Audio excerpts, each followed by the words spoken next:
Tombstone, Arizona Territory, March 27, 1882.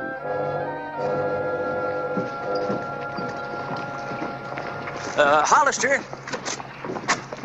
Oh, Mr. Howard. Some of us want to know what you're going to do about the outlaw element of this town. My deputies and I arrest them. But they're never convicted. They just go free to rob and kill again. Mr. Howard, I'm just the sheriff, not the judge and jury. Nobody wants to be the jury. It's too dangerous. They're afraid of what might happen if they vote to hang one of these murderers. Mr. Clyburn and I are working on that, too.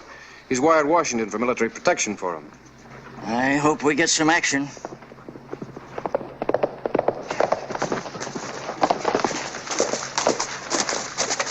Here's Grady. Apaches. Hit Antelope Springs. Apaches that close? Get all the men you can together. Right, Clay. Fred and I'll ride out with you.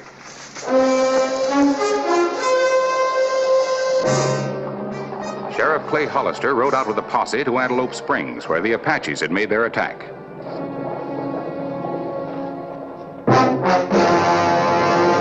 An actual account from the pages of my newspaper, the Tombstone Epitaph. This is the way it happened, in the town too tough to die.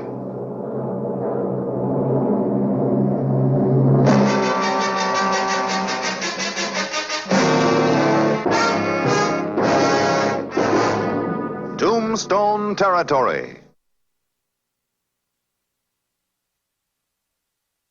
The afternoon of March 27, 1882. Sheriff Clay Hollister started his ride back from Antelope Springs. The Apaches had fled, and the sheriff had sent the posse in pursuit of the marauders. Choosing their time perfectly, two outlaws approached the mining and milling company 2 miles outside of Tombstone.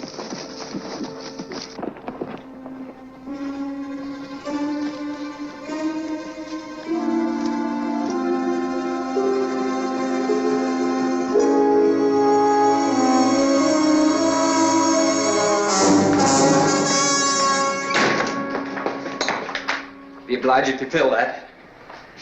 Let's have it!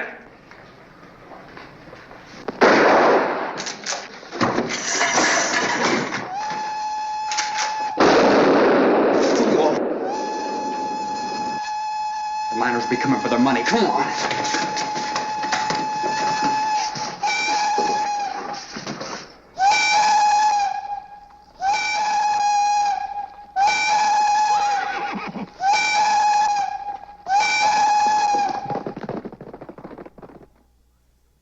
I had just finished reporting the outbreak of Apache raids on outlying ranches.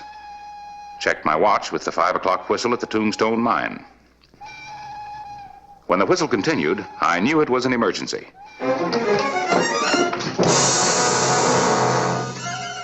I rode to the mine 2 miles out of town to investigate. But the hold-up men had killed and vanished. I warned you about your fast trigger. You saw him go for his gun. This could mean big trouble. You don't want to have no fun, do you, Mitt? I wanted money. I didn't want a killing. Too bad about the money. You go on to Crowley's. I'm going back to town. I hope you know what you're doing, partner.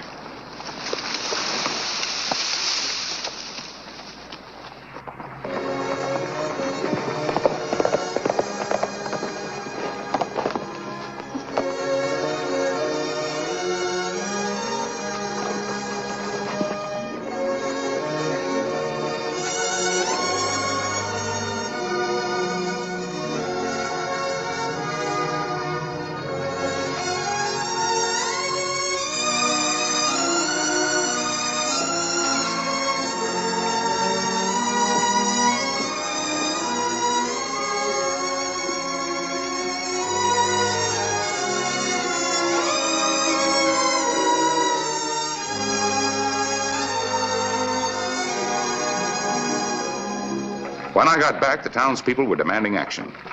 They told me Clay Hollister had just returned from Antelope Springs. I tell you, they almost got me. That the hat, Clay?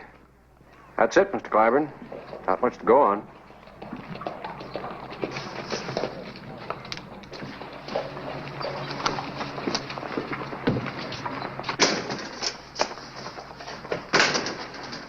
How'd it go, Fred? Rough. We trailed the Apaches into the Dragoons, and it was an easy trail to follow. More raids? 2 more ranches and their families. Not a pretty sight, even the young'uns. I came back to report. Something wrong? 2-man stick-up at the Tombstone mine. Killed Mr. Barton. That hat belongs to one of them. I saw a man without a hat riding across the San Pedro. He was headed towards Crowley's place. Looked like Billy Clyde. Young Billy. He's a hard case. Yeah, everyone thinks that he and Mitt Porter held up that Benson stage. I wonder about Porter. They're probably over at Crowley's place now. It's nothing but a hideout. Do you think Billy and Mitt did it? I'll ask him. Let's get it over with. I'm going with you. Well, now, Mr. Clyburn. Look, boy, I've been doing a lot of talking. You might need some help bringing them in. Might at that. Except one of them's walking up to us right now. Well? He's tall like him, only he's dressed different. Wore his hat like you, Fred. Nope, it couldn't have been Porter. You sure? I was there. You said you weren't looking. It isn't Porter. Besides, he couldn't be 2 places at the same time. Unless he was 2 people. Which maybe he is. Take over for a while. Hey, now, there's a fuzzy little one. Like that. Hello, Mitt. Mm-hmm. Hello, Simmons. Mr. Caddy. Hello. Very attractive hat for a very pretty lady. Thank you. How's freighting business, Mitt? Can't complain. Picking up lots of money on the Bisbee Road, are you? I'm doing all right. I think you're the richest man in town. Hope you realize that. Mitt, we're riding out after your friend, Billy Clyde. Billy Clyde? Why? Well, I want to talk to him. I don't know if it was him or his partner who killed Mr. Barton. Mr. Barton was killed? Well, what makes you think that Billy had anything to do with it? Hat was found. Billy was seen riding for Crowley's ranch bareheaded. Well, I guess that's your problem. It's no problem, Mitt. I figure Billy want to talk about things. He won't want to hang alone. Tombstone juries don't hang anybody. Seems they're scared to. Barton was a popular man, Porter.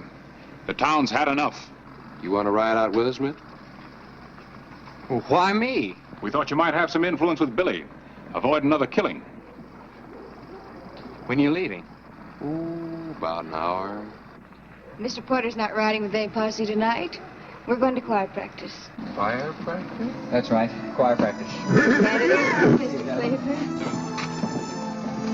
Well, we smoked him out. Yeah.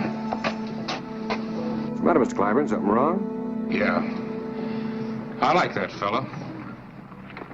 We rode immediately to reach Crowley's ahead of Porter. We arrived at sundown, and Clay Hollister scouted the ranch to see if other guns were around. How did you look? I looked all over. Crowley and his boys out there. Probably all in Dalyville gambling. There's just one man in bed. That has to be Billy. How do you know? He isn't wearing a hat. I'm gonna go get him. Hold on. He'd shoot you without even opening an eye, just out of instinct. Not if I shoot first. Let's take Billy, then we can wait inside for Porter. That is, if Porter shows. He'll show all right.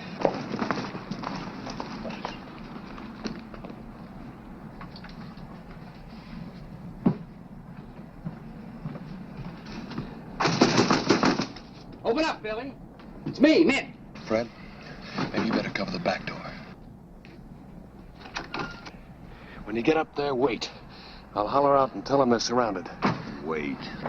They're organizing a posse. You gotta get going. Where's your horse? Out in the corral? Yeah.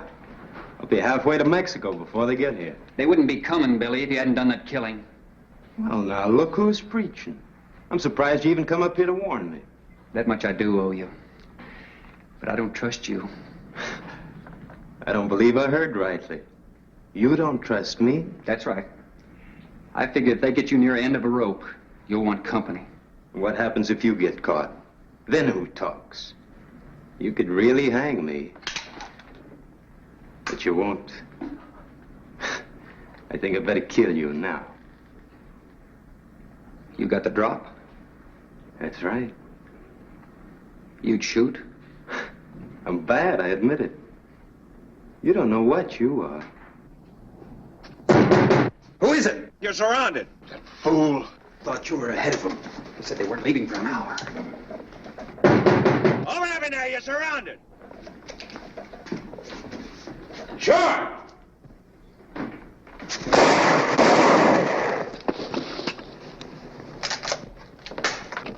Hold it right there, Billy.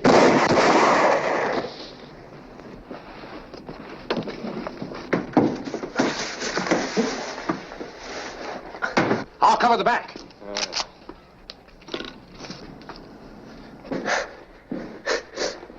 Now I know I'm not gonna hang. I don't know about you. Tell him you did the killing, Billy. Tell him. Tell him. You tell him.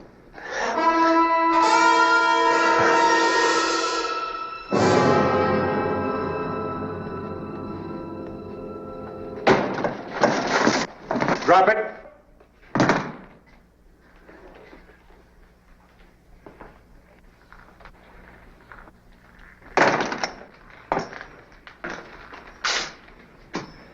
You get around, boy.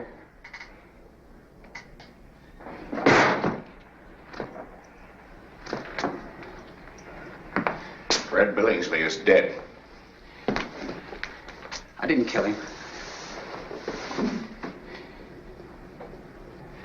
I don't think you'll get Billy to testify to that. Well, I'm not going to hang. Don't be foolish, man!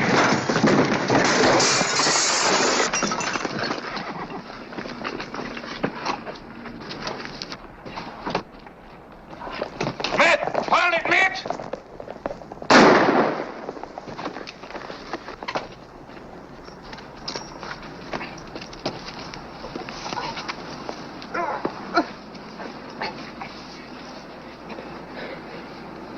You think he'll live? Well, he's tried for murder, and then who knows?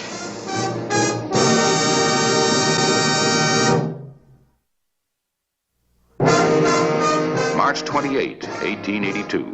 Mitt Porter was under guard in the Tombstone Hospital. Excuse me.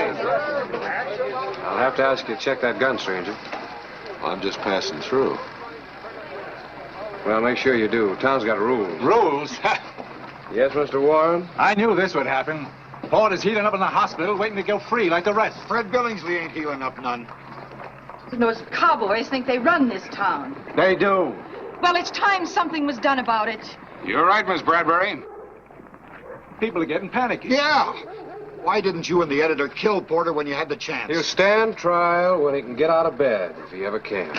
Won't do no good. Juries are scared. Well, you're the men who make up the juries. I ain't gonna buck them gunslingers. Well, you know, I don't blame you much about that. That'll all be changed now. What do you mean? I got an answer from Washington. All juries will have protection. What protection? Troops, if necessary. From Fort Huachuca. So now you know. Well, maybe things will be better. Yeah. Well, it's about time. I hope I get on that Porter jury. Me too. He'll hang. It's time they was showed. Well, we'll show them too, won't we, boys? It's up to us.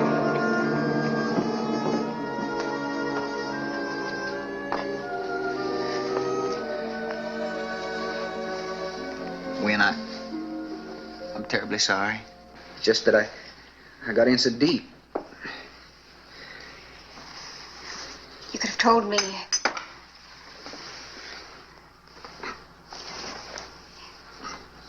Did you kill Billingsley? No. Did you kill Barton? No. Was it Billy? Oh, I knew you were mixed up in something. I hoped I was wrong. When I was mixed up. But you know, it's a funny thing. When a man comes so close to dying as I did, he sees things real clear. Now I'm glad there's going to be a trial. They got to believe I didn't kill anybody. When, after the trial's over, maybe we could go to California. Live respectable. I know I got no right, but I'm proposing.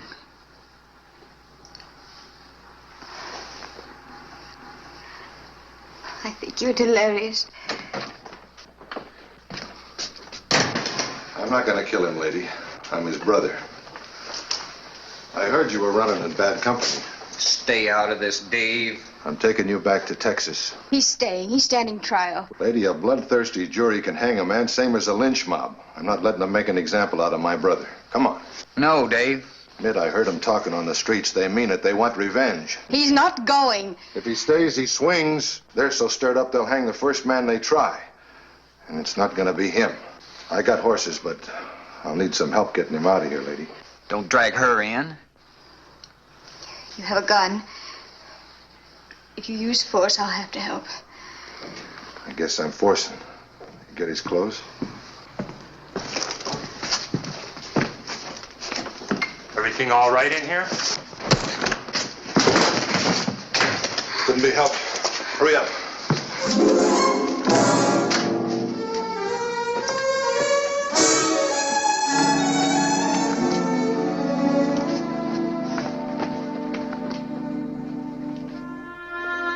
Mitt and Dave Porter rode out of Tombstone, trying to cover as many miles as possible before their escape was discovered.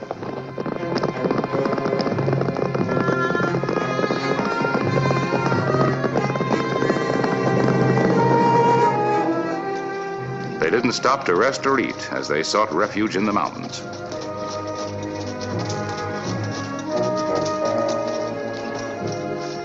Only desperation kept the wounded boy on his horse. The two brothers pressed through a devil's graveyard of rocks and boulders, avoiding trails, ridges, and exposed areas where they might be spotted. Their destination, Texas, and home. The Porter boys were aware of a double danger, a posse from Tombstone and the Apache raiders who infested the mountains and desert.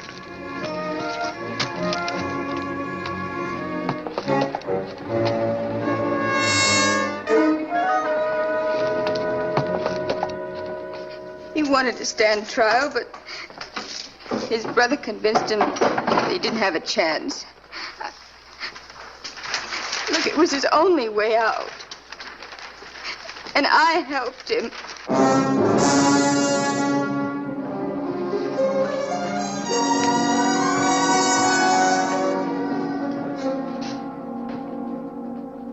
I don't know if Mitt killed or not, but he deserves a fair trial, and boy, if I can find him, he's going to get one. Where do you think they headed? Mountains. Mountains all over Arizona territory, boy. Yeah, but in Mitt's condition, he can't outrun anybody in the open. My guess is they'll head for the Chiricahuas and then for Texas. The Chiricahuas? That's Apache country. He's sick, but he's no fool. But the Indians have been out in raiding parties, and Mitt knows it. I think he'll chance getting through. You sure you still want to go along? Some Indian might wind up wearing that fancy jacket. I'm going. I wouldn't go, but my hat's off to you. Hope we can keep our hats on.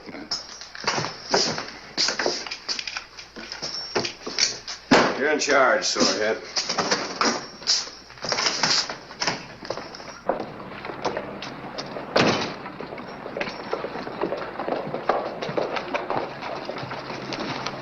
Posse's on its way in. They make contact with the Apaches? They hit and run. All we did was chase them back in the mountains. Which mountains?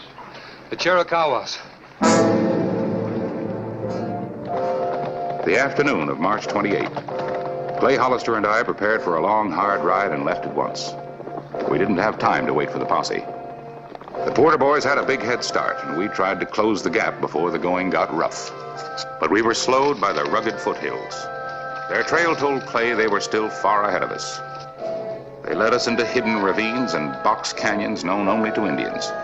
We tracked them into the forbidding Chiricahuas, fortress of the murderous Apaches. There was still no sign that they had stopped to rest or eat. It was no longer an easy trail to follow, and it would soon be night when all trails end.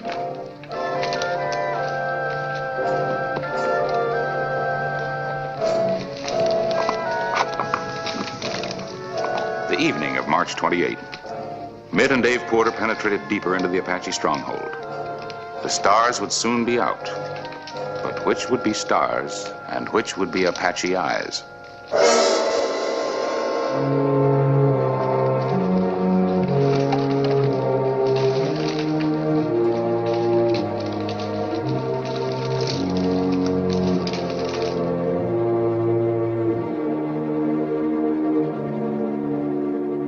The morning of March 29.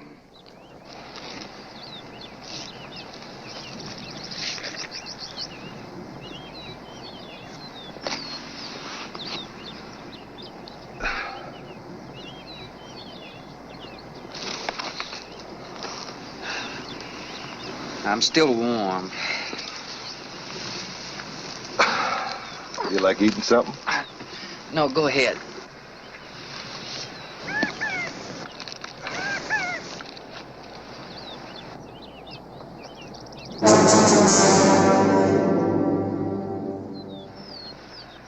Well, at least the Apaches haven't found us. They wouldn't attack till daylight anyway. Yeah. Something to do with their religion. Religion. They just enjoy seeing you die. You're a pretty tough kid. You haven't eaten enough to keep a cricket. Should be quite a celebration when I bring you home. You know, Dave, I've always been second best to you. Seems I still am. You trying to prove something back in Tombstone? How did money get to be so important to you anyway? Isn't it to everyone? Depends on how you come by it. You had no right to involve that girl. She was going to California with me, Dave. Maybe she'd like to come to Texas. Is that more big brother advice?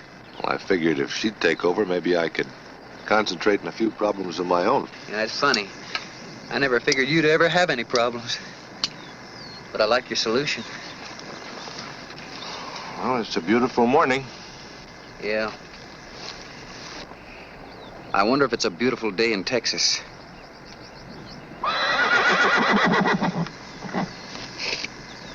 Company. Posse or Apaches?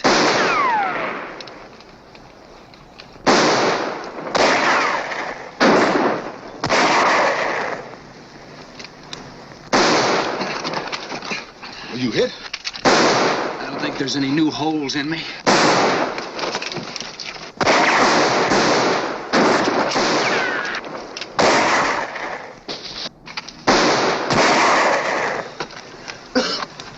Dave. Dave. Yeah. I've never quite learned how to say this. But thanks. We'll make it. I'm out of shells. Dave, you go ahead and run for the horses. I said we'll make it. Do like I tell you. Let me be the family hero just...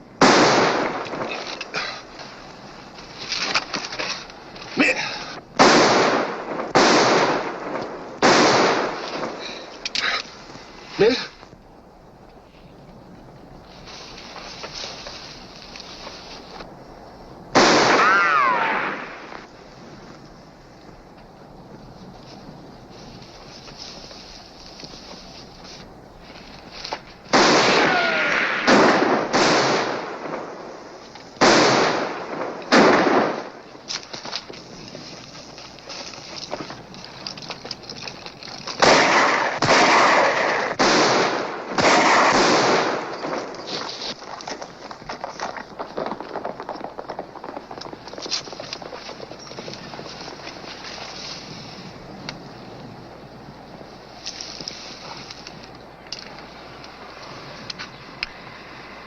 He's a long way from Texas.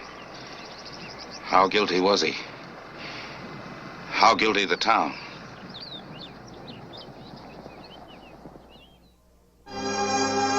Dave Porter miraculously escaped Texas. We buried his brother Mitt where he was killed in the Chiricahuas. It was no happy ending to a girl's dream of home and family. But that's the way it happened. Mitt Porter made some mistakes in his young life in this young country and learned, as did many residents of Tombstone, that only the town was too tough to die.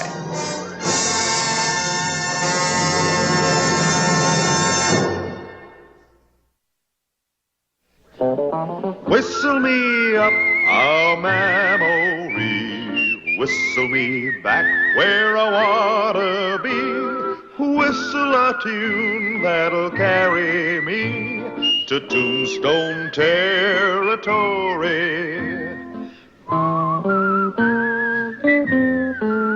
If your past has run foul of the law, it's a handy place to be. 'Cause your future's just as good as your draw in Tombstone territory. Whistle me up a memory, whistle me back where I wanna be. Whistle a tune that'll carry me to Tombstone territory.